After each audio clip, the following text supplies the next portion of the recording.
ನಮಸ್ತೆ ಸ್ನೇಹಿತರೆ, ಇವತ್ತು ನಾವು ದ್ವಿತೀಯ BA BComನವರಿಗೆ ಇರುವಂತಹ ಕನ್ನಡ ಭಾಷಿಕದಲ್ಲಿ ಕೆಲವೊಂದು ಮುಖ್ಯವಾದ ವಿಚಾರಗಳ ಬಗ್ಗೆ ತಿಳ್ಕೊಳ್ಳುವ.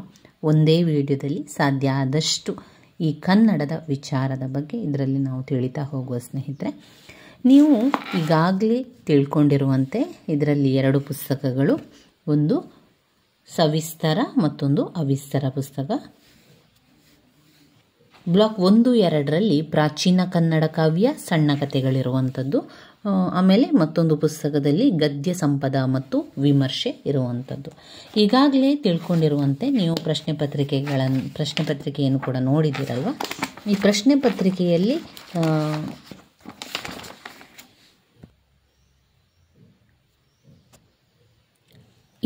ಪತ್ರಿಕೆಯಲ್ಲಿ ನೀವು ಈಗಾಗಲೇ ನೋಡಿದ್ದೀರಿ. ವಿಭಾಗ ಎಯಲ್ಲಿ ಬರುವಂಥದ್ದು ಯಾವಾಗಲೂ ಪ್ರಾಚೀನ ಕನ್ನಡ ಕಾವ್ಯ. ಅದಾದ ಮೇಲೆ ಅಲ್ಲಿ ಪ್ರಾಚೀನ ಕನ್ನಡ ಕಾವ್ಯ ಮತ್ತು ಸಣ್ಣ ಕಥೆಗಳಿಂದ ಅರ್ಥಗಳನ್ನು ಕೇಳುವಂಥದ್ದು. ನಂತರ ವಿಭಾಗ ಬಿಯಲ್ಲಿ ಪ್ರಾಚೀನ ಕನ್ನಡ ಕಾವ್ಯ ಸಣ್ಣ ಕಥೆಗಳ ಬಗ್ಗೆ ಪ್ರಶ್ನೆಗಳು ಇರುವಂಥದ್ದು. ಅದಾದ ನಂತರ ಬರುವಂಥದ್ದು ವಿಭಾಗ ಸಿ, ಅದರಲ್ಲಿ ಗದ್ಯ ಸಂಪದ ಮತ್ತು ವಿಮರ್ಶೆ ಬರುವಂಥದ್ದು. ಇಲ್ಲಿ ಯಾವುದೇ ಸಂದರ್ಭ ಸ್ವಾರಸ್ಯ ಪ್ರಶ್ನೆಗಳಿರುವುದಿಲ್ಲ, ಅರ್ಥಗಳು ಕೂಡ ಇರುವುದಿಲ್ಲ. ಕೇವಲ ಪ್ರಶ್ನೆ, 10 ಅಂಕದ ಪ್ರಶ್ನೆ, 5 ಅಂಕದ ಪ್ರಶ್ನೆಗಳನ್ನು ಕೊಡುವಂಥದ್ದು. ಅದರಿಂದ ನಾವು ಮೊದಲಿಗೆ ಈ ಪ್ರಾಚೀನ ಕನ್ನಡದ ಕಾವ್ಯದ ಪುಸ್ತಕದಿಂದ ನೋಡ್ತಾ ಹೋಗುವ. ಈಗಾಗಲೇ ನಾನು ಪ್ರತಿಯೊಂದು ಪ್ರಾಚೀನ ಕನ್ನಡ ಕಾವ್ಯದ ಸಾರಾಂಶವನ್ನು ಸಂಪೂರ್ಣವಾಗಿ ತಿಳಿಸಿದ್ದೇನೆ.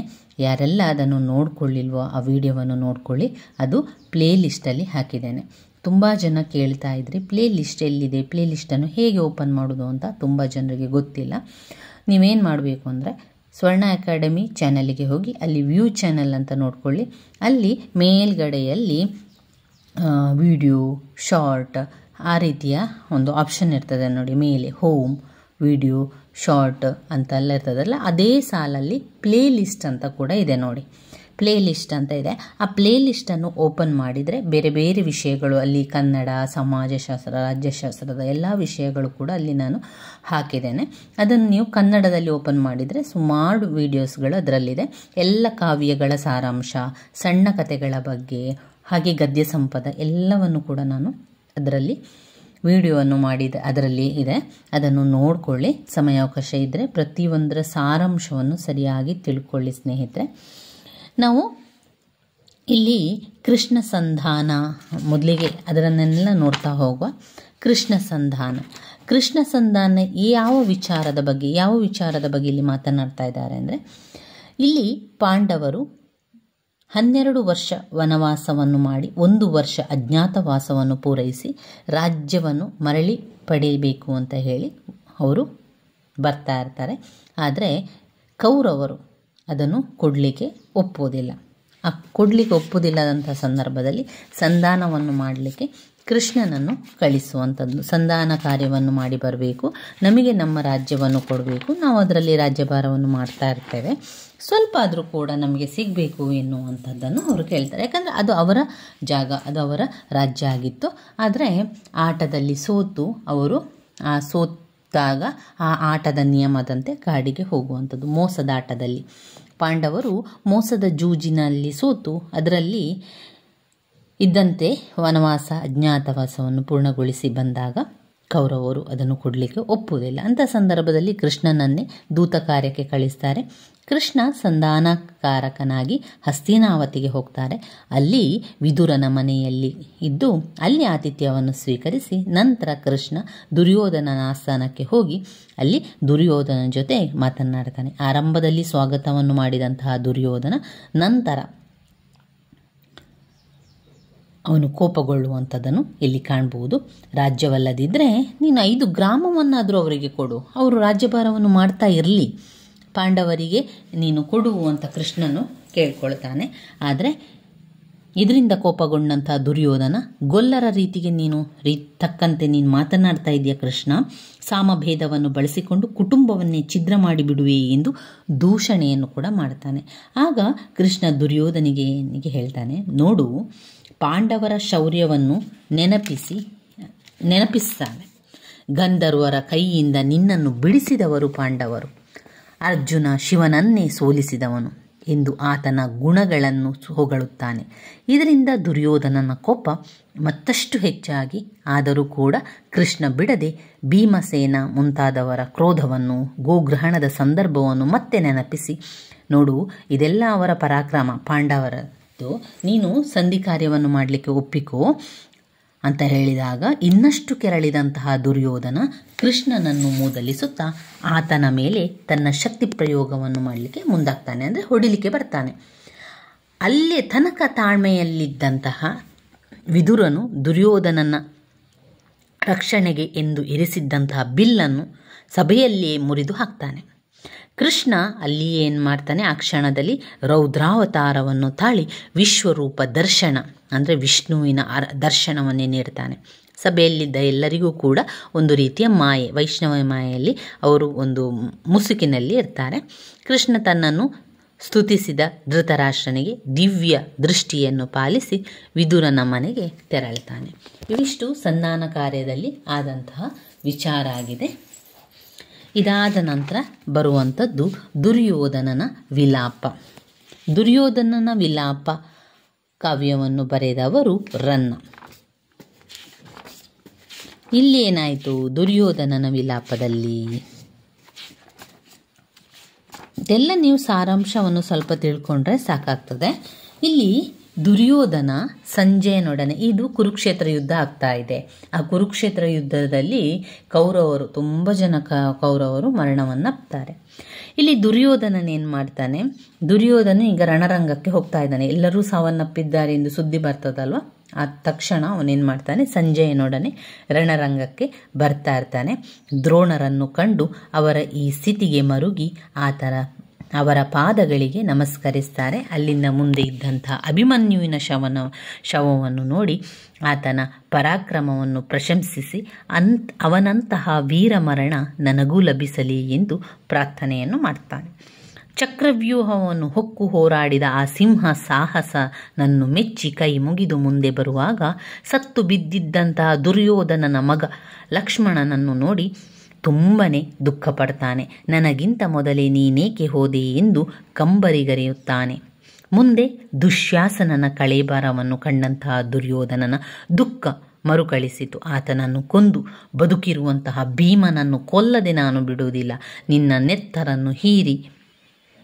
ನೆತ್ತರನ್ನು ಹೀರಿದಂತಹ ಭೀಮನ ರಕ್ತವನ್ನು ಕುಡಿಯದಿದ್ದರೆ ನಾನು ದುರ್ಯೋಧನನೇ ಅಲ್ಲ ಎಂದು ಶಪಥವನ್ನು ಕೂಡ ಮಾಡ್ತಾನೆ. ಹೀಗೆ ಪ್ರಾಲಾಪಿಸಿ ರಣರಂಗದಲ್ಲಿ ಮುಂದೆ ಬಂದ ಮೇಲೆ ದುರ್ಯೋಧನನ ಕಣ್ಣಿಗೆ ಕಂಡು ಬಂದಿದ್ದು ಪ್ರಿಯ ಮಿತ್ರ ಕರ್ಣನ ಶವ. ಅವನನ್ನು ಕುರಿತು ಅನೇಕ ವಿಧವಾಗಿ ಕೌರವ ಹಂಬಲಿಸುತ್ತಾನೆ. ನೀನೇಕೆ ಕೋಪಿಸಿಕೊಂಡಿರುವೆ ಅಂದರೆ ಅಲ್ಲಿ ತುಂಬನೇ ಪ್ರಿಯ ಮಿತ್ರ ಆಗಿದ್ದ ಅಲ್ವಾ, ಅದಕ್ಕೋಸ್ಕರ ಅವನು ಸತ್ತು ಬಿದ್ದದನ್ನು ನೋಡಿ ಅವನು ದುಃಖ ಪಡ್ತಾ, ಯಾಕೆ ನೀನು ಕೋಪಿಸಿಕೊಂಡಿದ್ಯಾ, ಏಳು ಮಾತನಾಡು, ನನ್ನ ಜೊತೆಗೆ ಮಾತನಾಡು, ನಾನು ಬಂದಿದ್ದೇನೆ, ದುರ್ಯೋಧನ ಬಂದಿದ್ದೇನೆ ಎನ್ನುವಂತೆ ಎಲ್ಲವನ್ನು ಮಾತನಾಡ್ತಾ ಇದ್ದ. ನನ್ನನ್ನು ಸಂತೈಸುವುದಿಲ್ಲವೇ ಎಂದು ಕೇಳ್ತಾನೆ. ಎಲ್ಲ ತ್ಯಾಗಗಳನ್ನು ನೀನು ಮಾಡಿರುವೆ, ನನ್ನ ಹೃದಯದಲ್ಲಿ ನೀನಿರುವೆ ಎಂದ ಮೇಲೆ ಈ ಯೋಗ, ನೀನು ನನ್ನ ಹೃದಯದಲ್ಲಿ ಇದ್ದೀಯ ಅಂತಾದ್ಮೇಲೆ ನೀನು ಸತ್ತಿಲ್ಲ, ನನ್ನ ಜೊತೆಗೇ ಇರ್ತೀಯ. ನಿನ್ನನ್ನು ದುಶ್ಯಾಸನನ್ನು ಕೊಂದ ಪಾಂಡವರು ಇನ್ನು ಉಳಿಯಲಾರರು. ನಿಮ್ಮಿಬ್ಬರ ಕಳೇಬರವನ್ನು ಕಂಡು ನನ್ನ ಪ್ರಾಣ ಉಳಿದಿದೆಯಲ್ಲ ಎಂದು ವಿಧವಾಗಿ ಗೋಳಾಡಿ ದುಃಖ ಪಡ್ತಾನೆ. ಅನಂತರ ಇವರನ್ನೆಲ್ಲರನ್ನು ಕೊಂದವರ ಮೇಲೆ ಕೋಪ ಉಕ್ಕಿ, ಅಂದರೆ ಪಾಂಡವರ ಮೇಲೆ, ಅವರನ್ನು ಯುದ್ಧದಲ್ಲಿ ಕೊಲ್ಲಲು ನಿರ್ಧರಿಸಿ ಕೌರವ ಮುಂದೆ ಭೀಷ್ಮರನ್ನು ಭೇಟಿಯಾಗಲು ಹೋಗುವಂಥದ್ದು. ಇದು ದುರ್ಯೋಧನನ ವಿಲಾಪ ಎನ್ನುವಂತಹ ಕವಿತೆಯಲ್ಲಿ. ದುರ್ಯೋಧನನ ವಿಲಾಪ ಅಂದರೆ ಕುರುಕ್ಷೇತ್ರ ಯುದ್ಧದಲ್ಲಿ ದುರ್ಯೋಧನನ ವಿಲಾಪ ಯಾವ ರೀತಿ ಆಯಿತು ಎನ್ನುವಂಥದ್ದನ್ನು ನಾವು ವಿವರಿಸ್ತಾ ಹೋಗಬೇಕು. ಅಷ್ಟು ಸಂದರ್ಭ ಗೊತ್ತಿದ್ದರೆ ಅದನ್ನೇ ಸ್ವಲ್ಪ ಜಾಸ್ತಿ ಎಳಿತಾ ಬರಿತಾ ಹೋಗಿ ಸ್ನೇಹಿತರೆ. ಇವಿಷ್ಟು ಸಾರಾಂಶ, ಒಂದೊಂದು ಕವಿತೆಯಲ್ಲೂ ಕೂಡ ಅಷ್ಟಷ್ಟು ಸಾರಾಂಶ ನಿಮಗೆ ಗೊತ್ತಿದ್ದರೆ ಸಾಕಾಗ್ತದೆ. ಅಷ್ಟು ಸಾರಾಂಶ ನೀವು ಗೊತ್ತಾದ ನಂತರ ನಿಮಗೆ ಸಂದರ್ಭ ಸಹಿತ ಬರೀಲಿಕ್ಕೆಲ್ಲ ಏನೂ ಕಷ್ಟ ಆಗುವುದಿಲ್ಲ. ಪ್ರಾಚೀನ ಕನ್ನಡ ಕಾವ್ಯದ ಬಗ್ಗೆ ಇರ್ಬೋದು, ಸಣ್ಣ ಕಥೆಯ ಸಂಪೂರ್ಣ ಸಾರಾಂಶ, ಅದರ ಕಥೆ ಏನು ಎನ್ನುವಂಥದ್ದು ನಿಮಗೆ ಅರ್ಥ ಆಗಬೇಕು. ಇದಾದ ನಂತರ ಬರುವಂಥದ್ದು ಅಮೃತಮತಿ ಪ್ರಸಂಗ. ಜನ್ನ ಬರೆದಿರುವ ಅಮೃತಮತ ಪ್ರಸಂಗ. ಅಮೃತಮತಿ ಎನ್ನುವ ರಾಣಿಯ ಕಥೆಯಲ್ಲಿ ನಾವು ಕಾಣ್ಬೋದಾಗಿದೆ. ಇಲ್ಲಿ ಏನಾಯಿತು ವಿಷಯ ಅಂತ ಹೇಳ್ತಾ ಹೋಗ್ತೇನೆ ನೋಡಿ. ಇಲ್ಲಿ ರಾಣಿ ಅಮೃತಮತಿಯು ಸ್ಮೃತಿ, ಕೌಶಲ, ಮತಿಗಳನ್ನು ಹೊಂದಿದ್ದು ಸ್ಮೃತಿ, ಕೌಶಲ, ಮತಿಗಳು ಇಲ್ಲದೆ ವ್ಯವಹರಿಸುವಂಥದ್ದನ್ನು ಕಾಣಬಹುದು. ಅಂದರೆ ಕೌಶಲ ಮತಿ ಇಲ್ಲದೆ ವ್ಯವಹರಿಸಿದರೆ ಅವರನ್ನು ಪ್ರಜ್ಞಾವಂತರೆಂದು ಕರೆಯಬಹುದು. ಸರಿಯಾದ ಸ್ಮೃತಿ ಮತಿ ಇದ್ದರೆ. ಇಲ್ಲದಿದ್ದರೆ ಅವರನ್ನು ಯಾವ ಪ್ರಜ್ಞೆಯಾಗಲಿ ಮೌಲ್ಯಗಳನ್ನಾಗಲಿ ಇಟ್ಟುಕೊಳ್ಳದೆ ಪಾತಕಗಳನ್ನೇ ಮಾಡಿ ನರಕಕ್ಕೆ ಹೋದಂಥ ಅಮೃತಮತಿಯ ಕಥೆಯನ್ನು ಇಲ್ಲಿ ಜನ್ನ ನಿರೂಪಿಸ್ತಾ ಇದ್ದಾರೆ. ದುರ್ಯೋಧನರ ಚರಿತೆಯಲ್ಲಿ ಅತೀ ಮುಖ್ಯವಾದ ಪ್ರಸಂಗ ಇದು. ಅಮೃತಮತಿ ಎನ್ನುವಂಥವಳು ರಾಣಿಯಾಗಿದ್ದವಳು, ಯಶೋಧರನ ರಾಣಿ. ಇಲ್ಲಿ ಯಶೋಧರ ರಾಜ, ಅಮೃತಮತಿ ರಾಣಿ. ಯಶೋಧರನನ್ನು ಪತಿಯಾಗಿ ಪಡೆದಿದ್ದವಳು. ಆತ ರೂಪವಂತ, ಗುಣವಂತ, ಧೈರ್ಯವಂತ. ಇಷ್ಟೆಲ್ಲ ಆದರೂ ಕೂಡ ತಮ್ಮ ರಾಜ್ಯದಲ್ಲೇ ಇದ್ದಂತಹ ಒಬ್ಬ ಅಷ್ಟವಕ್ರನಾದಂತಹ ಮಾವುತನ ಒಂದು ಹಾಡಿಗೆ ಮರುಳಾಗಿ ಮನಸೋತಳೆಂದರೆ ನಿಜಕ್ಕೂ ಆಲೋಚಿಸಬೇಕಾದಂತಹ ಸಂಗತಿಯೇ. ಒಬ್ಬ ಮಾವಾಟಿಕನ ಹಾಡು ಆಕೆಯ ಚಿತ್ತವನ್ನೇ ಕಲಕಿ ಬಿಡ್ತದೆ. ಈ ಪ್ರಸಂಗವನ್ನು ಜನ್ನ ವೈರಾಗ್ಯ ಹುಟ್ಟುವ ಕಾರಣಕ್ಕಾಗಿ ಬಳಸಿಕೊಂಡಿದ್ದರೂ ಕೂಡ ಇಂತಹದೊಂದು ಅಸಹಜ ಪ್ರಸಂಗ ಅನಿವಾರ್ಯತೆ ಸತ್ಯವನ್ನು ಎದುರಿಗೆ ತಟ್ಟಿದಂತೆ ಭಾಸವಾಗುತ್ತದೆ. ಗೀತೆಯ ದನಿಯನ್ನು ಕೇಳಿ ಅಮೃತಮತಿ ಸುತ್ತು ಬಿಡ್ತಾಳೆ. ಇಲ್ಲಿ ಅವಳು ಹೇಳುವಂತಹ ಮಾತು ಆ ಒಂದು ಪ್ರೀತಿಗೆ ಕಣ್ಣಿಲ್ಲ ಅಥವಾ ಒಂದು ಅಮೃತಮತಿಯ ಒಂದು ವಿಕಲ್ಪದ ಮನಸ್ಸಿಗೆ ಸಾಕ್ಷಿಯಾಗಿರುವಂಥದ್ದು. ಪ್ರೀತಿ ಎನ್ನುವುದಕ್ಕೆ ಯಾವುದೂ ಅಡ್ಡಿ ಬರುವುದಿಲ್ಲ. ಅವನು ಅಷ್ಟವಕ್ರನಾಗಿದ್ದರೂ ಕೂಡ ಅವನ ಒಂದು ಹಾಡು, ಆ ಒಂದು ಕಲೆಗೆ ಅವಳು ಮನಸೋತಿದ್ದಾಳೆ. ದೂತಿಯು ಆತನ ಅಸಹ್ಯಕರವಾದ ರೂಪವನ್ನು ವಿವರಿಸಿದ್ರೂ ಕೂಡ ಅಮೃತಮತಿಗೆ ಅದು ಅಸಹ್ಯವಾಗುವುದೇ ಇಲ್ಲ. ಕರಿದಾದೊಡೆ ಕತ್ತರಿಯಂ ಮುರುಡಾದೊಡೆ ಮಲಯ ಜಲಗಳಂ ಎಂದು ಆ ರೂಪವನ್ನೇ ಪ್ರೀತಿಸುತ್ತಾಳೆ.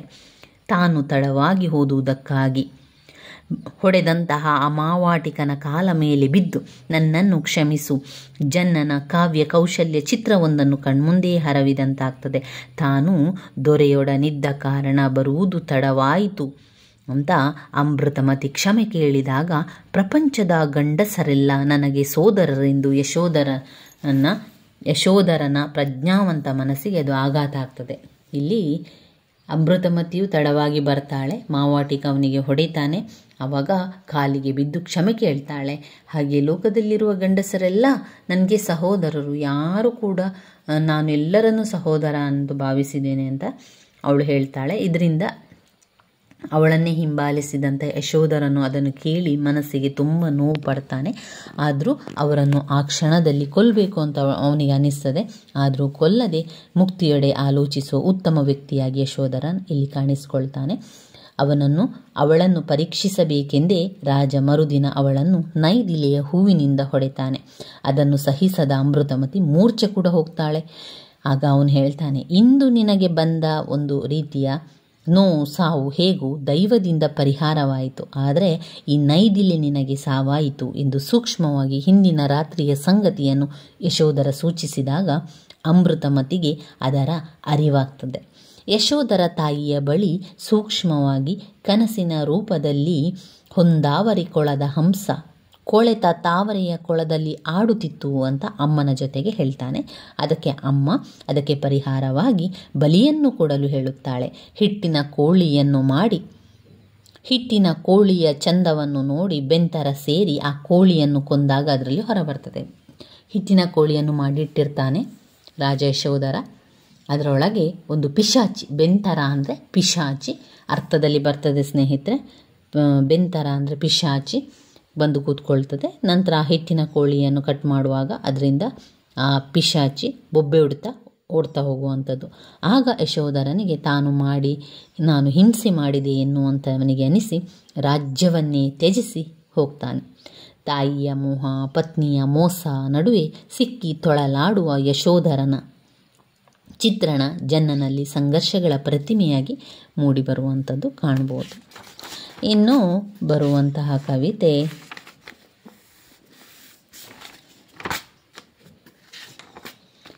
ಸಾಮಾಜಿಕ ವಚನಗಳು. ಬಸವಣ್ಣನವರದು ಮತ್ತು ಅಕ್ಕ ಮಹಾದೇವಿಯ ವಚನಗಳು ಎರಡೂ ಕೂಡ ಅದರಲ್ಲಿದೆ. ಮೊದಲಿಗೆ ಬಸವಣ್ಣನವರ ವಚನ, ಅಕ್ಕ ಮಹಾದೇವಿಯವರ ವಚನ ಎರಡನ್ನೂ ಕೂಡ ನೋಡ್ತಾ ಹೋಗೋ. ಈ ವಚನದಲ್ಲಿ ವಚನ ಅಂದರೆ ಗದ್ಯ ಮತ್ತು ಪದ್ಯಗಳ ಮಿಶ್ರಣದ ರಚನೆಯಾಗಿರುವಂಥದ್ದು. ಇಲ್ಲಿ ಬಸವಣ್ಣನವರು ಅಂತರಂಗ ಶುದ್ಧಿ, ಬಹಿರಂಗ ಶುದ್ಧಿ ಎರಡೂ ಇದ್ದರೆ ಮಾತ್ರ ಪರಮಾತ್ಮನಲ್ಲಿ ಏಕತೆಯನ್ನು ಸಾಧಿಸಬಹುದು ಎಂದು ಬಸವಣ್ಣನವರು ತಿಳಿಸಿರುವಂಥದ್ದು. ಪರರ ವಸ್ತುಗಳಿಗೆ ಆಸೆ ಪಡದ ಛಲ ಜೀವನವೇ ಲಿಂಗ ಜಂಗಮ ಒಂದಾಗಿ ನೀಡಿರುವ ಪ್ರಸಾದವೆಂದು ಅರಿಯಬೇಕು. ಆಧ್ಯಾತ್ಮಿಕ ಚಿಂತನೆಯನ್ನು ಮೃತ್ಯುವಿಗೆ ಹತ್ತಿರವಾಗಿ ಮಾಡಲಾಗುವುದಿಲ್ಲ. ಇಲ್ಲಿ ಬಸವಣ್ಣನವರ ಮಾತುಗಳನ್ನು ನೀವು ಪಾಯಿಂಟ್ಸ್ ರೀತಿಯಲ್ಲಿ ಮಾಡ್ತಾ ಹೋಗಬೇಕು, ಪಾಯಿಂಟ್ಸ್ ರೀತಿಯಲ್ಲಿ ಬರಿತಾ ಹೋಗಬೇಕು ಸ್ನೇಹಿತರೆ.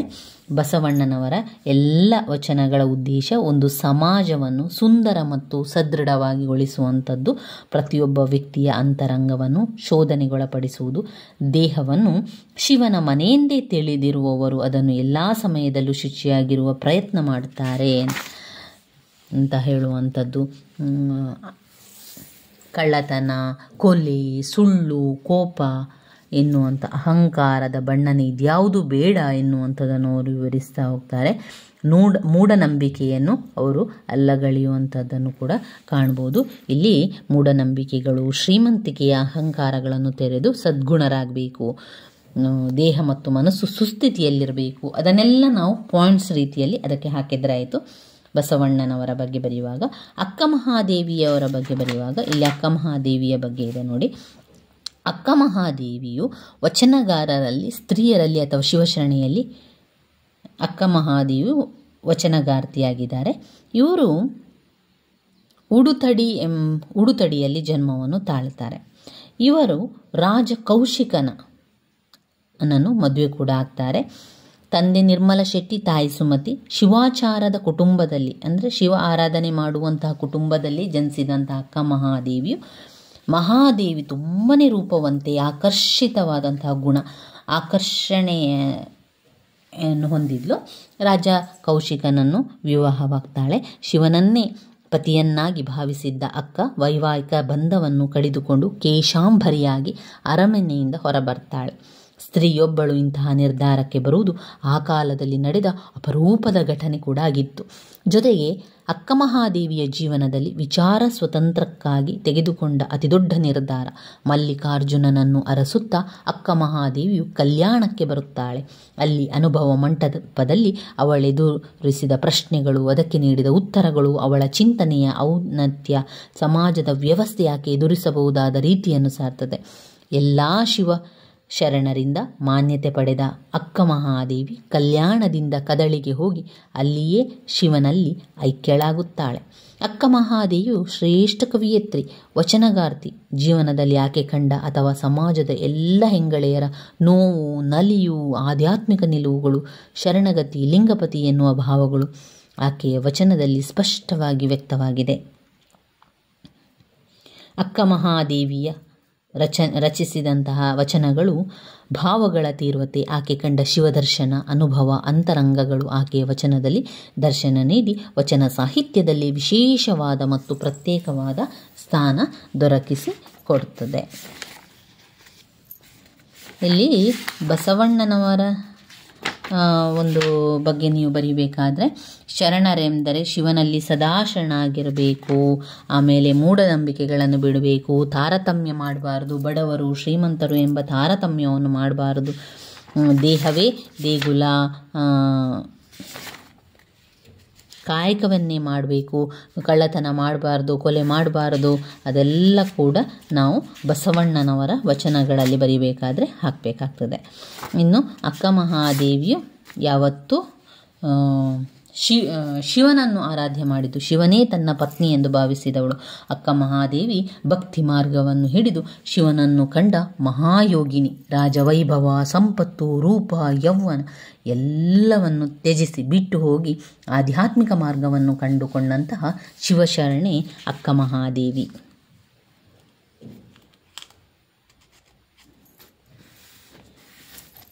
ಶಿವನನ್ನು ಕಾಣಬೇಕು, ಶಿವನನ್ನು ನೋಡಬೇಕು ಅಂತಾದರೆ ಎಲ್ಲವನ್ನು ಬಿಟ್ಟು ಹೋಗಬೇಕು. ಶಿವನು ನಮಗೆ ಅನೇಕ ಪರೀಕ್ಷೆಗಳನ್ನು ತಂದೋಡ್ತಾನೆ.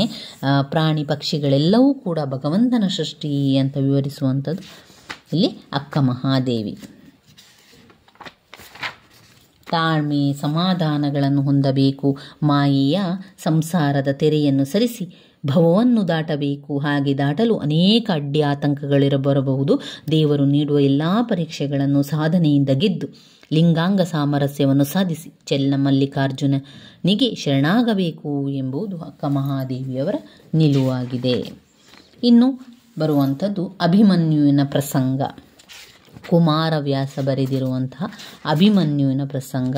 ಅಭಿಮನ್ಯು ಏನು ಮಾಡ್ತಾನೆ, ಕುರುಕ್ಷೇತ್ರದ ರಂಗದಲ್ಲಿ ಯಾವ ರೀತಿಯಾಗಿ ಯುದ್ಧಕ್ಕೆ ಸಜ್ಜಾಗ್ತಾನೆ ಎನ್ನುವಂಥ ವಿಚಾರವನ್ನೆಲ್ಲ ನೋಡುವ.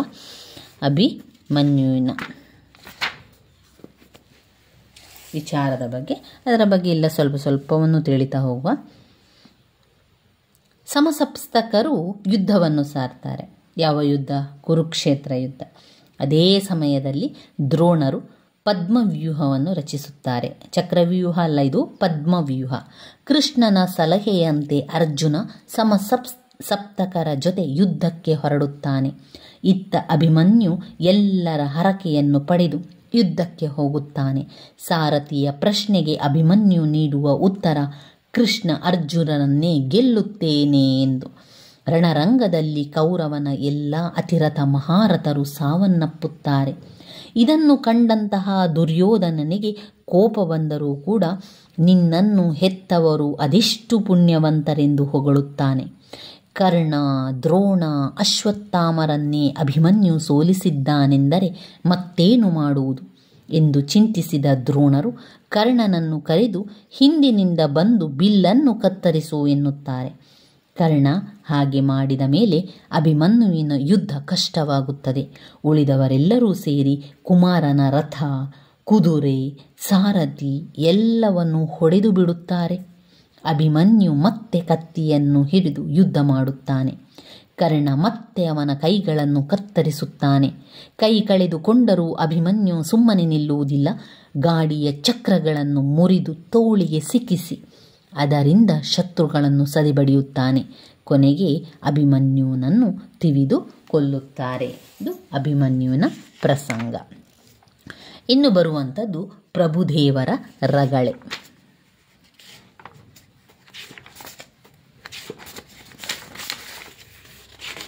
ಪ್ರಭುದೇವರ ರಗಳೆಯು ಹರಿಹರ ಬರೆದಿರುವಂಥದ್ದು. ಪ್ರಭುದೇವರ ರಗಳೆ. ಇಲ್ಲಿ ಪ್ರಭುದೇವರ ರಗಳೆಯಲ್ಲಿ ಏನಾಯಿತು, ಒಂದು ಸಣ್ಣ ಕತೆ ಇದೆ. ಅದರಲ್ಲಿ ಶಿವನ ಆಸ್ಥಾನದಲ್ಲಿ ಇದ್ದಂತಹ ನಿರ್ಮಾಯ ಎನ್ನುವಂಥ ಗಣ, ಸುರಸತಿ ಇವರ ಬಗ್ಗೆ ಇರುವಂಥದ್ದು ಕೈಲಾಸದಲ್ಲಿ ಆಗುವಂಥ ಒಂದು ವಿಚಾರ.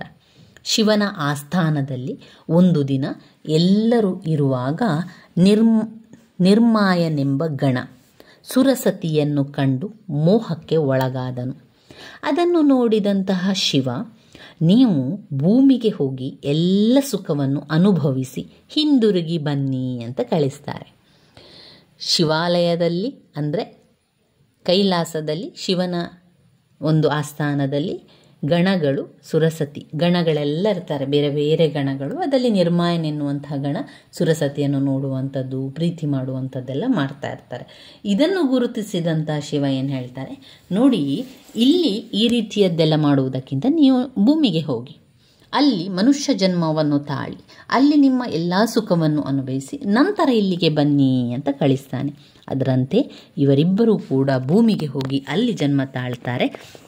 ಅಲ್ಲಿ ಅಲ್ಲಮ್ಮ ಮತ್ತು ಕಾಮಲತೆ ಎಂಬ ಹೆಸರಿನಿಂದ ಇಬ್ಬರು ಬೆಳೀತಾರೆ. ನಿರ್ಮಾಯ ಅಲ್ಲಮ್ಮ ಮತ್ತು ಸುರಸತಿ ಕಾಮಲತೆ ಎಂಬ ಹೆಸರಿನಲ್ಲಿ ಬೆಳೀತಾರೆ. ಅಲ್ಲಮ್ಮ ಮೃದಂಗದಲ್ಲಿ ಶಿವನು ಮೈ ಮರೆಯುವ ರೀತಿಯಲ್ಲಿ ಮೃದಂಗ ನುಡಿಸುವಂತೆ ಪರಿಣಿತನಾಗ್ತಾನೆ. ಒಂದು ದಿನ ಶಿವಾಲಯಕ್ಕೆ ಬಂದ ಕಾಮಲತೆ ಅಲ್ಲಮ್ಮನನ್ನು ನೋಡಿ ಮನಸೋತು ಇಬ್ಬರೂ ಪ್ರೀತಿಸ್ತಾರೆ. ಇಬ್ಬರೂ ಒಂದುಗೂಡಿ ಹಲವು ವರ್ಷಗಳ ಕಾಲ ಸುಖವಾದ ಜೀವನವನ್ನು ಸವಿತಾರೆ. ಹೀಗಿರುವಾಗ ಒಂದು ದಿವಸ ಕಾಮಲತೆಗೆ ಮಹಾಜ್ವರ ಬಂದು ಅವಳು ಇಹಲೋಕದಿಂದ ಕೈಲಾಸಕ್ಕೆ ನಡೆದಳು. ಇದರಿಂದ ಅಲ್ಲಮ್ಮ ಬಲು ನೊಂದು ಊರ ಹೊರಗಿನ ಕಣಿಗಲೆ ತೋಟದಲ್ಲಿ ಕುಳಿತು ಚಿಂತೆಯಿಂದ ನೆಲವನ್ನು ಕೆರೆಯುತ್ತಾ ಇರ್ತಾನೆ. ಅಂತಹ ಸಂದರ್ಭದಲ್ಲಿ ಶಿವಾಲಯದ ಒಂದು ಕಳಶ ತುದಿಯವನಿಗೆ ಸಿಗ್ತದೆ. ಅದನ್ನು ಹೋಗಿ ರಾಜನಿಗೆ ತಿಳಿಸಿದಾಗ ರಾಜನ ನೆರವಿನಿಂದ ಆಲಯವನ್ನು ಹೊರತೆಗೆಸಿದ ಅಲ್ಲಮ್ಮ ತನಗಾರು ಇಲ್ಲವೆಂದು ಧೈರ್ಯದಿಂದ ಒಳ ಹೋಗ್ತಾನೆ. ಅಂದರೆ ಆ ಒಂದು ದೇವಸ್ಥಾನದೊಳಗೆ ಹೋಗಲಿಕ್ಕೆ ಯಾರಿಗೂ ಧೈರ್ಯ ಇರಲಿಲ್ಲ. ಆವಾಗ ಅಲ್ಲಮ್ಮ ಒಳ ಹೋಗಿ ನೋಡಿದಾಗ ಅಲ್ಲಿ ಶಿವಲಿಂಗವನ್ನು ಕಾಣ್ತಾನೆ. ಆ ನಿಮಿಷನನ್ನು ಕಂಡು ಆತನಿಗೆ ಶಿವಜ್ಞಾನ ಉಂಟಾಗ್ತದೆ. ಅಲ್ಲಿಂದ ಆತ ಏನು ಮಾಡ್ತಾನೆ, ಸೀದ ಕಾಡಿನಲ್ಲಿ ಸಂಚರಿಸಿ ಬಸವಣ್ಣ ಸಿದ್ದರಾಮನನ್ನು ಭೇಟಿಯಾಗಿ ಶ್ರೀಶೈಲ ಪರ್ವತಕ್ಕೆ ನಡೀತಾನೆ. ಅಲ್ಲಿ ಅನೇಕ ವೈಚಿತ್ರ್ಯಗಳನ್ನು ಕಂಡು ಬೆರಗಾಗುತ್ತಾ ಕೈಲಾಸಕ್ಕೆ ಬಂದು ಅಲ್ಲಿದ್ದ ದೇವಗಣಗಳ ಸಮೂಹದಲ್ಲಿ ನಿಂತಿದ್ದನು. ಶಿವ ಅಲ್ಲಮ್ಮನನ್ನು ಗುರುತಿಸಿ ಕರೆದು ಆತನಿಂದ ಎಲ್ಲ ವಿವರಣೆಯನ್ನು ಕೇಳಿ ಸಂತೋಷಪಟ್ಟು ಮತ್ತೆ ಮೊದಲಿನಂತೆ ಕೈಲಾಸದಲ್ಲಿ ನಿರ್ಮಾಯನಿಗೆ ಗಣ ಪದವಿಯನ್ನು ಕೊಟ್ಟು ವಿರೂಪಾಕ್ಷನು ಕೈಲಾಸದಲ್ಲಿ ಅಲ್ಲಮ್ಮನನ್ನು ಇರಿಸಿಕೊಂಡನು. ಇದು ಈ ಒಂದು ಪ್ರಭುದೇವರ ರಗಳೆಯಲ್ಲಿ ಬರುವಂತಹ ಒಂದು ವಿಚಾರವಾಗಿದೆ. ಒಂದು ಸಣ್ಣ ಕಥೆಯ ರೂಪದಲ್ಲಿದೆ ನೋಡಿ, ಒಮ್ಮೆ ಅರ್ಥ ಮಾಡಿಕೊಂಡ್ರೆ ತುಂಬಾ ಸುಲಭ ಇದೆ. ಇನ್ನು ಅಣ್ಣ ತಮ್ಮಂದಿರ ವಿಚಾರ, ಭರತ ಬಾಹುಬಲಿ ಪ್ರಸಂಗ. ರತ್ನಾಕರ ವರ್ಣಿಯವರು ಬರೆದಿರುವಂತಹ ಭರತ ಬಾಹುಬಲಿ ಪ್ರಸಂಗವನ್ನು ನೋಡು. ರತ್ನಾಕರ ವರ್ಣಿ ಕವಿಯ ಹೆಸರು ಕೂಡ ನೆನಪಿರಲಿ, ಮತ್ತು ಈ ಒಂದು ಕವಿತೆಯ ಒಂದು ಹೆಸರು ಕೂಡ ನಿಮಗೆ ನೆನಪಿರಲಿ ಸ್ನೇಹಿತರೆ.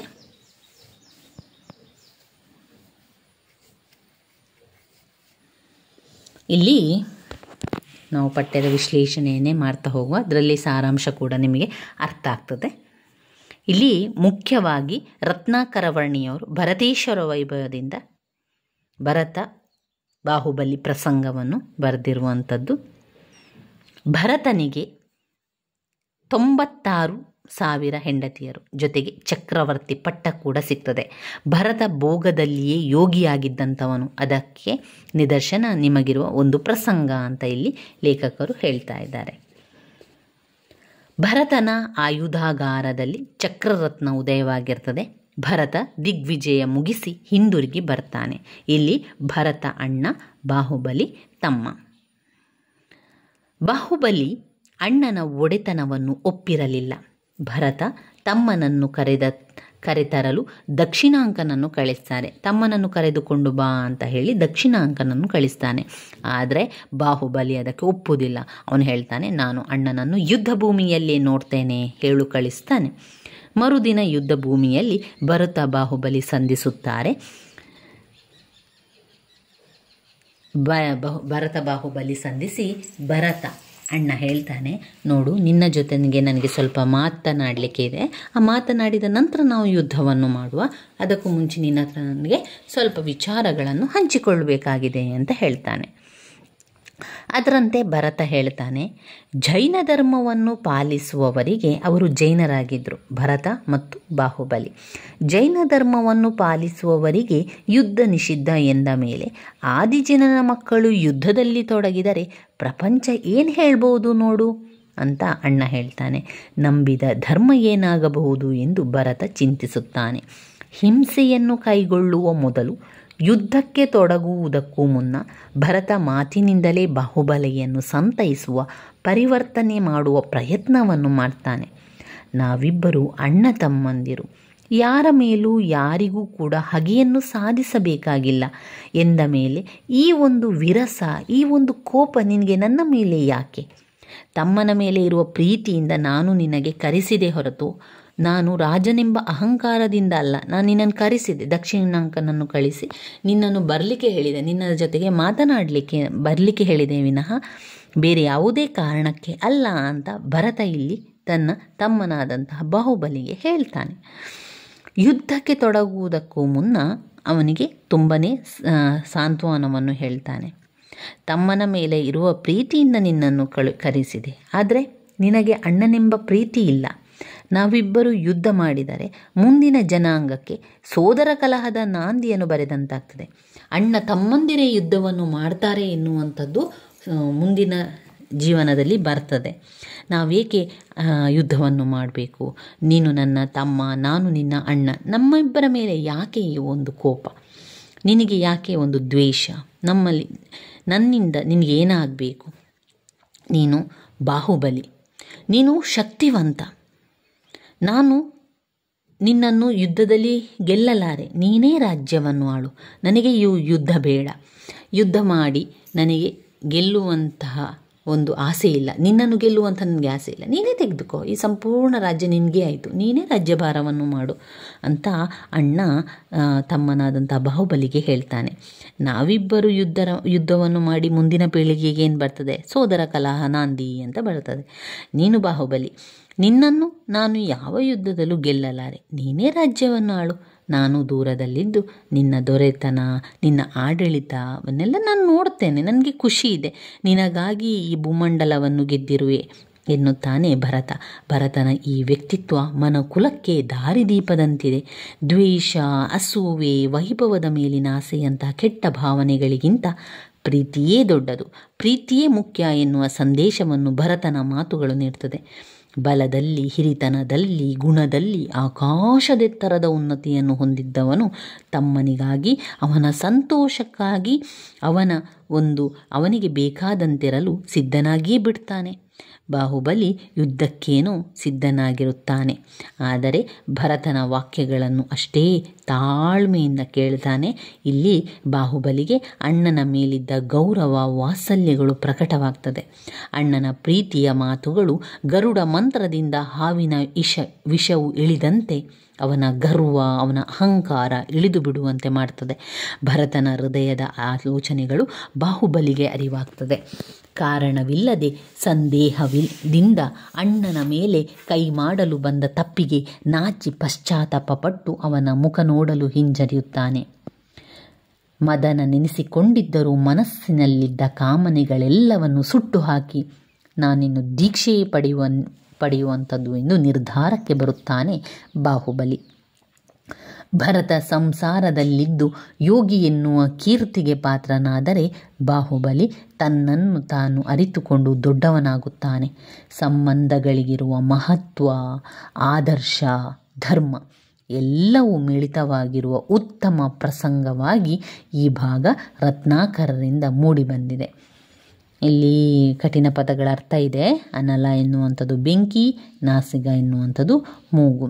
ಇದರಲ್ಲಿ ಬರುವಂತಹ ಸಾರಾಂಶವನ್ನು ಅವರು ಯಾವ ರೀತಿ ಕೊಟ್ಟಿದ್ದಾರೆ ನೋಡಿ. ನಾನೀಗ ವಿಶ್ಲೇಷಣೆಯನ್ನು ಹೇಳಿರುವಂಥದ್ದು ಇದರಲ್ಲಿ ಸ್ವಲ್ಪ ಅರ್ಥವಾಗುವ ರೀತಿಯಲ್ಲೇ ಇದೆ.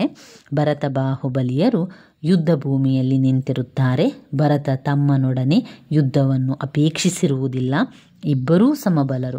ಭರತ ಯುದ್ಧವನ್ನು ಮಾಡುವ ಮುಂಚೆಯೇ ನಾನು 4 ಮಾತುಗಳನ್ನು ಆಡುತ್ತೇನೆ ಎಂದು ಹೇಳುತ್ತಾನೆ. ಅದನ್ನು ಕೇಳ್ತಾನೆ ಬಾಹುಬಲಿ. ಈ ಕದನಕ್ಕೆ, ವಿರಸಕ್ಕೆ ಕಾರಣವೇನು ಬಾಹುಬಲಿ? ನಿನಗೆ ಸೇರಿದ್ದನ್ನು ನಾನು ಪಡೆದಿಲ್ಲ, ನನಗೆ ಸೇರಿದ್ದನ್ನು ನೀನು ಕೂಡ ತೆಗೆದುಕೊಂಡಿಲ್ಲ. ಹಾಗಾದ ಮೇಲೆ ಇಬ್ಬರೂ ಮೊದಲು ಹೇಗಿದ್ದೀಯೋ ಹಾಗೇ ಇರುವ ಎಂದ ಮೇಲೆ ಈ ಒಂದು ಪರಿಯ ಕದನ, ಜಗಳ, ಯುದ್ಧ ಅದರ ಆತುರ ಯಾಕೆ ನಿನಗೆ? ನಾನು ನಿನಗಿಂತ ದೊಡ್ಡವನಾದ್ದರಿಂದ ನಿನ್ನನ್ನು ಬರ ಹೇಳಿದೆ ಅಷ್ಟೇ.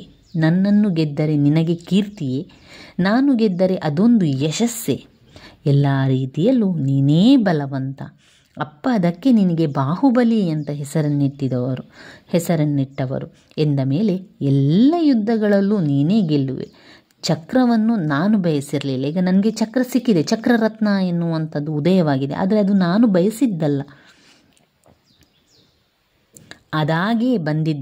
ಅದಾಗೇ ಬಂದಿದ್ದು ದಿಗ್ವಿಜಯವಷ್ಟೇ. ನೀನೇ ಈ ರಾಜ್ಯವನ್ನು ತೆಗೆದುಕೋ.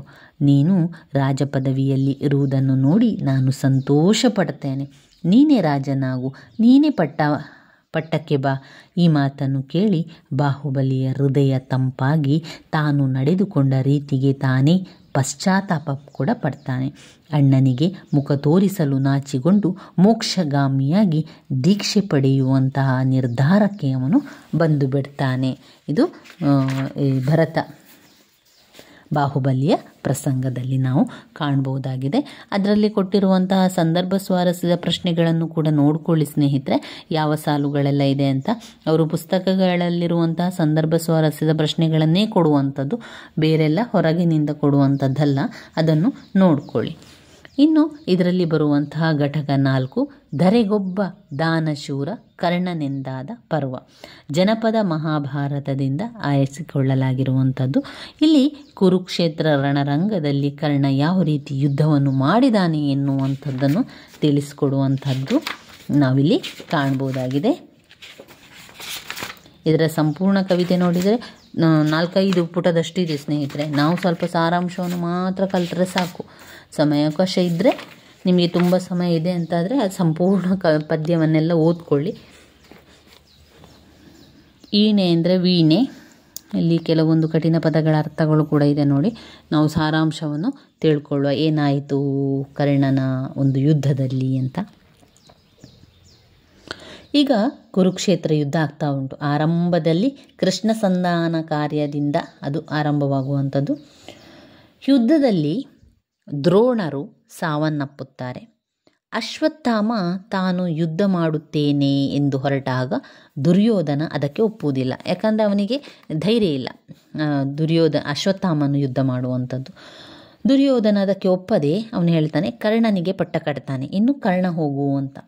14 ಲೋಕ ಸಿಗುವುದಾದರೂ ಕೂಡ ನಿನ್ನ ಸಹಾಯ ಬೇಡ ಎಂದು ಅಶ್ವತ್ಥಾಮನಿಗೆ ಹೇಳ್ತಾನೆ. ಯಾಕಂದರೆ ಅವನಿಗೆ ಅಶ್ವತ್ಥಾಮನ ಮೇಲೆ ನಂಬಿಕೆ ಇಲ್ಲ. ಕರ್ಣ ದುರ್ಯೋಧನನನ್ನು ಗೆಲ್ಲಿಸುವ ಆಲೋಚನೆಯಲ್ಲಿಯೇ ಯುದ್ಧ ಮಾಡುತ್ತಾನೆ. ಕೃಷ್ಣ ಅರ್ಜುನನಿಗೆ ಯುದ್ಧದ ಭೀಕರತೆಯನ್ನು ತಿಳಿಸಿ ಸರಿಯಾಗಿ ಸಿದ್ಧನಾಗಲು ಹೇಳುತ್ತಾನೆ. ಯಾಕಂದರೆ ಕರ್ಣ ತುಂಬನೇ ಶಕ್ತಿವಂತ, ಅವನಿಗೆ ಯುದ್ಧಕ್ಕೆ ಬರ್ತಾ ಇದ್ದಾನೆ, ನೀನು ಈ ಯುದ್ಧದ ಭೀಕರತೆಯನ್ನು ತಿಳ್ಕೊಂಡು ಯುದ್ಧ ಮಾಡು ಅಂತ ಕೃಷ್ಣ ಅರ್ಜುನನಿಗೆ ಸಂದೇಶವನ್ನು ಕಳಿಸ್ತಾನೆ. ಕರ್ಣನ ಕಾಳಗ ಘಟೋತ್ಕಚನಿಂದ ನಡೆದು ಅವನೂ ಕರ್ಣನಿಂದ ಹತನಾಗುತ್ತಾನೆ. ಮಗನ ಸಾವಿನಿಂದ ನೊಂದಂತಹ ಭೀಮ ದುಶ್ಯಾಸನನ್ನು ಎದುರಿಸಲು ಸಿದ್ಧನಾಗುವನು. ಇತ್ತ ಕರ್ಣ ಸರಿಯಾದ ಸಾರಥಿ ಇಲ್ಲ ಎಂದು ಹೇಳಿದಾಗ ದುರ್ಯೋಧನ ಕರ್ಣನ ಆಶಯದಂತೆ ಶಲ್ಯನನ್ನು ಸಾರಥಿಯಾಗಲು ಒಪ್ಪಿಸುತ್ತಾನೆ. ಶಲ್ಯ ಸಾರಥಿಯಾಗು ಅಂತ ಹೇಳ್ತಾನೆ. ಆದರೆ ಶಲ್ಯ ಆರಂಭದಲ್ಲಿ ಒಪ್ಪುವುದಿಲ್ಲ.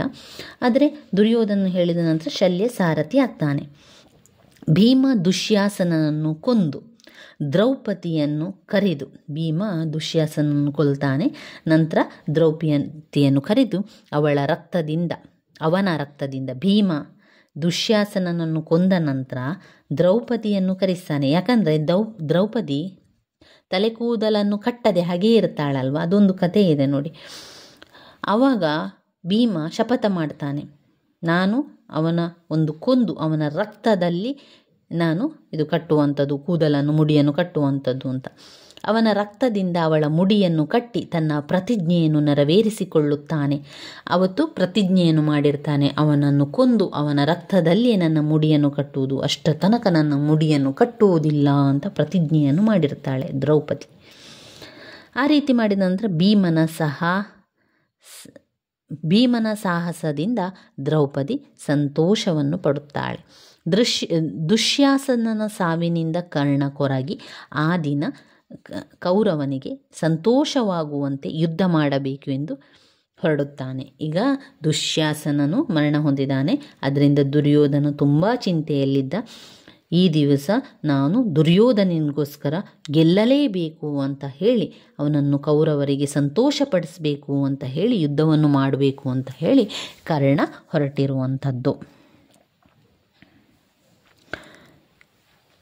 ಅರ್ಜುನನಿಗೆ ಕರ್ಣನ ಮೇಲೆ ಮಮತೆ ಉಂಟಾದಾಗ ಇಲ್ಲಿ ಅರ್ಜುನನಿಗೆ ಕರ್ಣನ ಮೇಲೆ ಮಮತೆ ಆಗ್ತದೆಯೋ, ಅವನ ಜೊತೆ ಯುದ್ಧ ಮಾಡಬೇಕಲ್ಲ ಅಂತ ಹೇಳಿದಾಗ ಕೃಷ್ಣ ಅದನ್ನು ಪರಿಹರಿಸುತ್ತಾನೆ.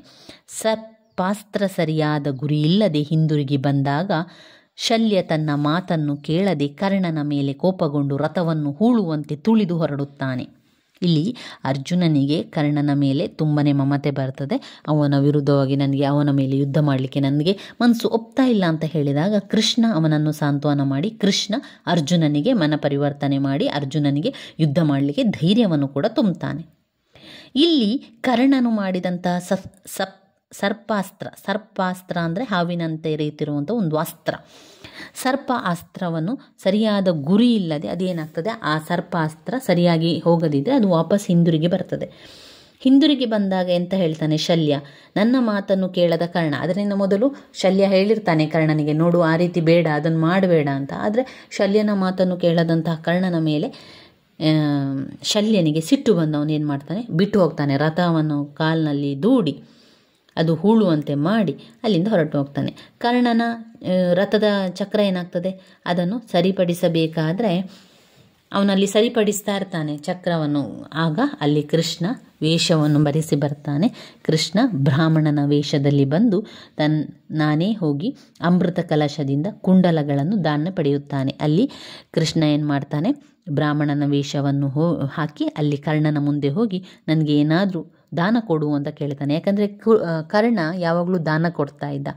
ಈಗ ಅವನಲ್ಲಿ ಏನೂ ಇಲ್ಲ, ಎಲ್ಲ ಕಳ್ಕೊಂಡಿದ್ದಾನಲ್ವ. ಆಗ ಕರ್ಣ ಹೇಳ್ತಾನೆ, ನೋಡಿ ನೀವು ದಾನ ಕೇಳ್ತಾ ಇದ್ದೀರಿ, ನನ್ನಲ್ಲಿ ಕೊಡಲಿಕ್ಕೆ ಏನೂ ಕೂಡ ಇಲ್ಲ, ನಾನೇನು ಮಾಡಲಿ, ನಾನು ಯುದ್ಧ ಭೂಮಿಯಲ್ಲಿದ್ದೇನೆ, ಕುರುಕ್ಷೇತ್ರ ಯುದ್ಧದಲ್ಲಿದ್ದೇನೆ, ನಾನೇನು ಮಾಡಲಿ ಅಂತ ಹೇಳಿದಾಗ ಆ ಬ್ರಾಹ್ಮಣ ವೇಷದಲ್ಲಿದ್ದಂಥ ಕೃಷ್ಣ ಹೇಳ್ತಾನೆ, ನಿನ್ನ ಕಿವಿಯಲ್ಲಿರುವಂತಹ ಕರ್ಣ ಕುಂಡಲವನ್ನೇ ನನಗೆ ದಾನ ಕೊಡು, ಅದು ಅಮೃತ ಕಲಶದಿಂದ ನನಗೆ ಆ ಒಂದು ಕಿವಿಯಲ್ಲಿರುವಂತಹ ಕುಂಡಲವನ್ನು ದಾನ ಕೊಡಬೇಕು ಅಂತ ಕೇಳ್ತಾನೆ.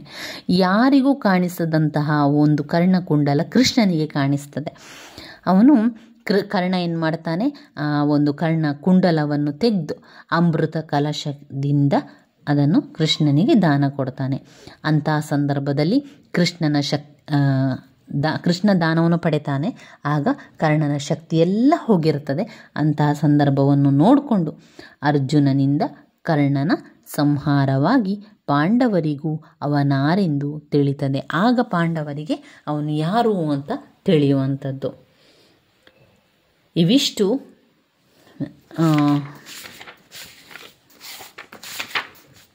ಧರೆಗೊಬ್ಬ ದಾನಶೂರ ಕರ್ಣನೆಂದಾದ ಪರ್ವ ಎನ್ನುವಂಥ ಕವಿತೆಯಲ್ಲಿ ಬರುವಂಥದ್ದು. ಯಾಕಂದರೆ ಕರ್ಣ ಯಾವ ರೀತಿ ಒಬ್ಬ ದಾನಶೂರ ಎನ್ನುವಂಥದ್ದನ್ನು ನಮಗಿಲ್ಲಿ ಕಾಣಬಹುದಾಗಿದೆ. ಇವಿಷ್ಟು ಪ್ರಾಚೀನ ಕನ್ನಡ ಕಾವ್ಯದಲ್ಲಿ ಬರುವಂತಹ ಎಲ್ಲ ಒಂದು ಕಾವ್ಯದ ಸಣ್ಣದಾದ ಸಾರಾಂಶ ಆಗಿದೆ. ಇದರಲ್ಲಿ ನಾನು ಸಂಪೂರ್ಣವಾಗಿ ವಿವರಣೆಯನ್ನು ಕೊಡಲಿಲ್ಲ. ಸ್ವಲ್ಪ ನಿಮಗೆ ಪರೀಕ್ಷೆ ತಯಾರಿಯನ್ನು ಮಾಡಿಕೊಳ್ಳಿಕ್ಕೆ ಒಂದೇ ವಿಡಿಯೋದಲ್ಲಿ ಎಲ್ಲ ಪದ್ಯಗಳ ಅಂದರೆ 4 ಘಟಕದಲ್ಲಿರುವಂತಹ ಎರಡು ಕವಿತೆ ಇದೆ ನೋಡಿ, 8 ಕವಿತೆ. ಒಂದೇ ವಿಡಿಯೋದಲ್ಲಿ 8 ಕವಿತೆಗಳ ಸಾರಾಂಶವನ್ನು ನಾವಿವತ್ತು ತಿಳ್ಕೊಂಡಿದ್ದೇವೆ. ಈ ರೀತಿಯಾಗಿ ನಿಮಗೆ ಓದ್ಕೊಂಡ್ರೆ ಓದಲಿಕ್ಕೂ ಕೂಡ ತುಂಬಾ ಸುಲಭ ಆಗ್ತದೆ, ಅನುಕೂಲ ಆಗ್ತದೆ ಎನ್ನುವ ಕಾರಣದಿಂದಾಗಿ ನಾನು ಸಣ್ಣ ಸಾರಾಂಶವನ್ನು ತಿಳಿಸ್ಕೊಟ್ಟಿದ್ದೇನೆ. ನೀವು ಅಂದ್ಕೊಂಡಿರ್ಬೋದು ತುಂಬ ಸಾರಾಂಶ ಇದೆ ಅದರಲ್ಲಿ, ಅಥವಾ ಆ ಒಂದು ಕವಿತೆಗೆ ಇನ್ನಷ್ಟು ವಿಚಾರ ಇದೆ, ಇದನ್ನು ಸ್ವಲ್ಪನೇ ಹೇಳಿದ್ದಾರೆ ಅಂತ. ನಾನು ಅದನ್ನು ಪ್ರತ್ಯೇಕವಾಗಿ ಸಂಪೂರ್ಣ ಸಾರಾಂಶವನ್ನು ಬೇರೆ ವಿಡಿಯೋದಲ್ಲಿ ಮಾಡಿ ಹಾಕಿದ್ದೇನೆ. ಇಲ್ಲಿ ನಾನು ಪರೀಕ್ಷೆಯ ತಯಾರಿಗೋಸ್ಕರ ಒಂದೇ ವಿಡಿಯೋದಲ್ಲಿ 8 ಕಾವ್ಯಗಳ ಸಾರಾಂಶವನ್ನು ತಿಳಿಸಿದ್ದೇನೆ. ಇನ್ನು ಸಣ್ಣ ಕಥೆಗಳನ್ನು ಕೂಡ ಹಾಗೆ ನಾವು ಒಂದೇ ವಿಡಿಯೋದಲ್ಲಿ ಸಣ್ಣ ಕಥೆಗಳ ಎಲ್ಲ ಕಥೆಯನ್ನು ಕೂಡ 8 ಕಥೆ ಇದೆ, ಆ 8 ಕಥೆಗಳ ಸಾರಾಂಶವನ್ನು ಸಣ್ಣದಾದ ಕಥೆಯನ್ನು ತಿಳ್ಕೊಳ್ಳುವ. ಈ ಕನ್ನಡ ಕಾವ್ಯದಲ್ಲಿ ಈಗ 8 ಕಾವ್ಯಗಳ ವಿಚಾರ ಏನು, ಅದರ ವಿಷಯ ಏನು ಎನ್ನುವಂಥದ್ದು ನಿಮಗೆ ಅರ್ಥ ಆಗಲಿ, ಗೊತ್ತಾಗಲಿ ಎನ್ನುವಂಥದ್ದನ್ನು ನಾನು ನಿಮಗೆ ಒಂದೇ ವಿಡಿಯೋದಲ್ಲಿ ತಿಳಿಸ್ಕೊಟ್ಟಿರುವಂಥದ್ದು. ನಿಮಗೆ ಸಂಪೂರ್ಣ ಸಾರಾಂಶ ಬೇಕು, ಸರಿಯಾಗಿ ಅದರ ಎಲ್ಲವನ್ನು ತಿಳ್ಕೊಳ್ಬೇಕು ಅಂತಂದರೆ ನನ್ನ ಆ ಒಂದು ಲಾಂಗ್ ವಿಡಿಯೋ ಪ್ರತ್ಯೇಕವಾಗಿ ಎಲ್ಲವನ್ನು, ಕೃಷ್ಣ ಸಂಧಾನ ಇರ್ಬೋದು, ದುರ್ಯೋಧನನ ವಿಲಾಪ, ಪ್ರತ್ಯೇಕವಾಗಿ ನಾನು ಅದನ್ನು ವಿಡಿಯೋವನ್ನು ಮಾಡಿ ಹಾಕಿದ್ದೇನೆ. ಅದನ್ನು ನೋಡಿಕೊಳ್ಳಿ. ಪ್ಲೇಲಿಸ್ಟಲ್ಲಿ ಕೂಡ ಇದೆ ಸ್ನೇಹಿತರೆ. ಓದಲಿಕ್ಕೆ ತಯಾರಿಯನ್ನು ಮಾಡಲಿಲ್ಲ ಅಂತಾದರೆ ಇವತ್ತಿನಿಂದ ಆದರೂ ಕೂಡ ನಿಮ್ಮ ತಯಾರಿಯನ್ನು ಆರಂಭಿಸಿ ಸ್ನೇಹಿತರೆ. ನನ್ನ ವೀಡಿಯೋಸ್ ಎಲ್ಲ ನಿಮಗೆ ಇಷ್ಟ ಆಗಿದ್ದರೆ ಲೈಕ್ ಕೊಡಿ, ಶೇರ್ ಮಾಡಿ, ಹಾಗೆ ಸಬ್ಸ್ಕ್ರೈಬ್ ಮಾಡಲಿಕ್ಕೆ ಮರಿಬೇಡಿ ಸ್ನೇಹಿತರೆ. ಧನ್ಯವಾದಗಳು.